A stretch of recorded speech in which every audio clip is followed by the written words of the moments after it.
नमस्कार, today Bihar news देख रहे हैं आप। मैं हूं आपके साथ प्रकाश सिंह।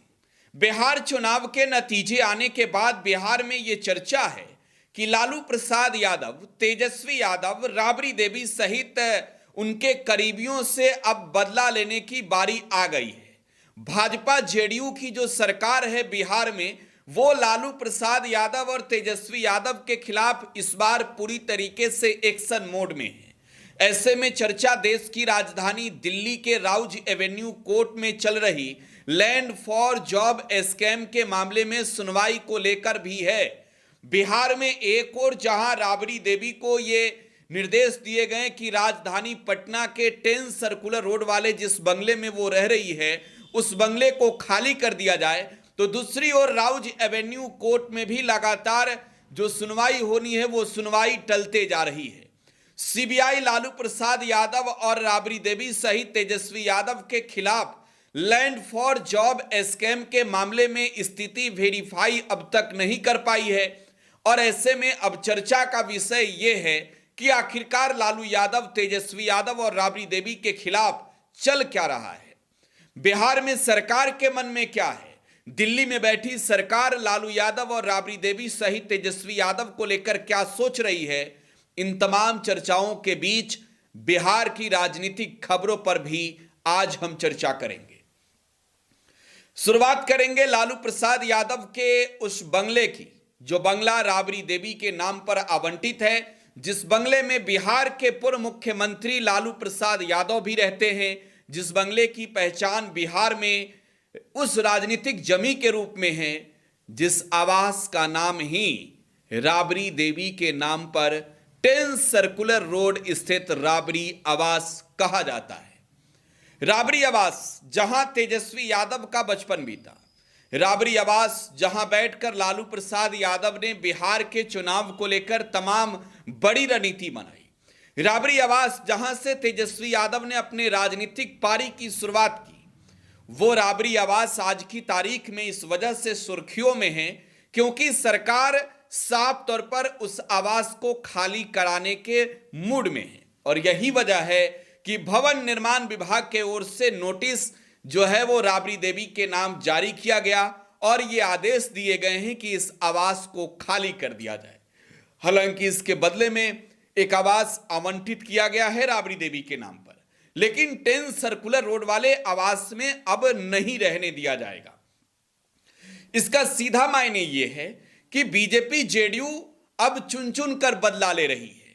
चुनाव के नतीजे आए तो बिहार में महागठबंधन की हार हुई और बिहार में प्रचंड बहुमत के साथ एनडीए ने सरकार बनाई।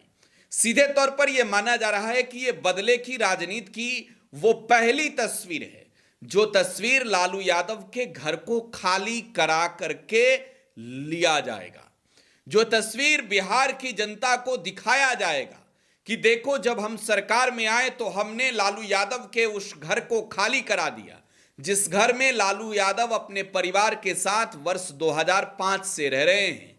आपको यह जानना भी जरूरी है कि राबड़ी आवास राबड़ी देवी को बिहार के पूर्व मुख्यमंत्री होने के हैसियत से आवंटित किया गया है, लेकिन राबड़ी देवी अब विधान परिषद में प्रतिपक्ष की नेता भी है, लिहाजा उनके नाम हार्डिंग रोड स्थित आवास को आवंटित किया गया है।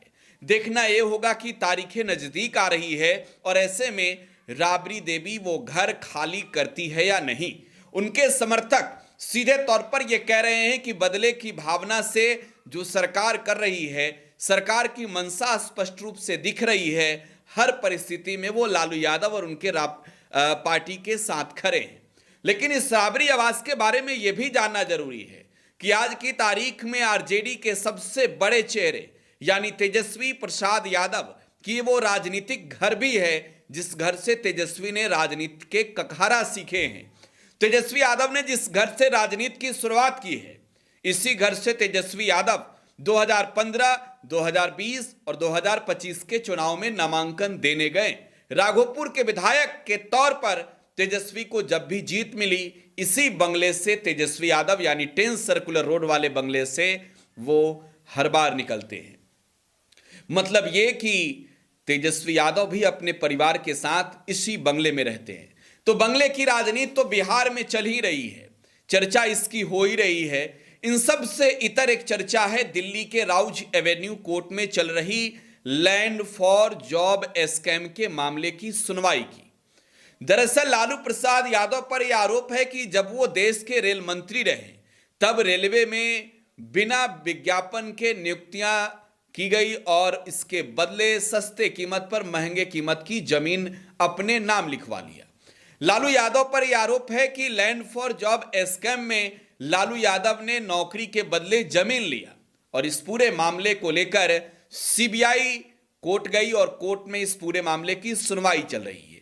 हालांकि दिल्ली की राउज एवेन्यू कोर्ट ने सीबीआई को 4 दिसंबर को ही निर्देशित किया था कि जो भी आरोपी हैं उनकी स्थिति वेरीफाई करके आप रिपोर्ट सबमिट करें।